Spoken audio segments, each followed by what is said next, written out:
இன்னைக்கு ஒரு சூப்பரான டே. தமிழ்நாடு எலெக்ஷன் ரிசல்ட் மட்டும் இல்லை, எனக்குமே இன்னைக்கு வந்து டே சூப்பராகவே முடிஞ்சுது. அண்ட் ஃபஸ்ட்டு டிவிகே லீடிங்கில் இருக்காங்க 107 சீட்ஸில். கூட வந்து பார்த்தீங்கன்னா இன்னைக்கு நம்ம ஒரு 5000 ருபீஸ் நம்ம ப்ராஃபிட் மீட் பண்ணியிருக்கோம். ப்ரோக்கரேஜ்லாம் கொஞ்சம் கம்மியாக தான் வரும் இந்த ஓவர் ட்ரேடிங். ஸோ அதுலேயும் கொஞ்சம் லாஸ் பார்த்துருந்தோம். அதுதான் அவாய்ட் பண்ணுறதுக்கு யோசிச்சாலுமே அதை நம்ம விட்டு போக முடியாது. எப்போ தான் திரும்ப போகிறோம் தெரியல நம்மலாம். கூட வந்து பார்த்தீங்கன்னா கோல்டில் என்னுடைய ஃபண்டட் அக்கௌண்ட் ஃபேஸ் ஒன்னை கிளியர் பண்ணிட்டேன். ஸோ இங்கே பார்த்தீங்கன்னா தெரியும் 400 ருபீஸ் என்னுடைய டார்கெட் 415 அச்சீவ் பண்ணிட்டேன். ஸோ ப்ராஃபிட் வந்து 403 இருக்குது. கண்டிப்பாக எனக்கு ஃபேஸ் ஒன் கிளியரன்ஸ் சர்டிஃபிகேட் வரும்னு நினைக்கிறேன். அடுத்த ஸ்டெப் என்னன்னு தெரியல. எனக்கு மெயில் வந்ததுக்கப்புறம் தெரியும் அடுத்து என்ன பண்ணணும் அப்படின்ட்டு. குறிப்பாக கோல்டில் வந்து பார்த்தீங்கன்னா நான் செல் பண்ணதை வந்து இந்த பர்டிகுலர் ரேஞ்சுக்குள்ளே நான் செல் பண்ணேன். கரெக்டாக நான் செல் பண்ணதுக்கப்புறம் மார்க்கெட் மறுபடியும் மேலே போயிட்டு அங்கேருந்து ஒரு பெரிய ஃபால்.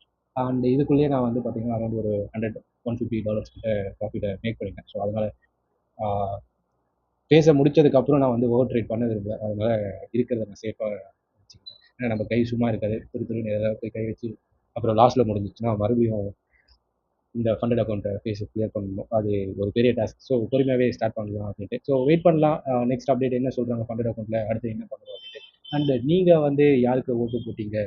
டிவிகேக்கு ஓட்டு போட்டீங்களா அப்படின்னா கமெண்ட் பண்ணுங்கள். இல்லை மற்ற கட்சியை எக்ஸ்பெக்ட் பண்ணிடுங்க. குறிப்பாக என்டிகேக்கு யாராவது ஓட்டு போட்டுட்டு இது பண்ணீங்கன்னா உங்களை போல தான் என்னுடைய சேனலும் கொஞ்சம் பார்த்து சப்ஸ்கிரைப் பண்ணுங்கள். தேங்க்யூ.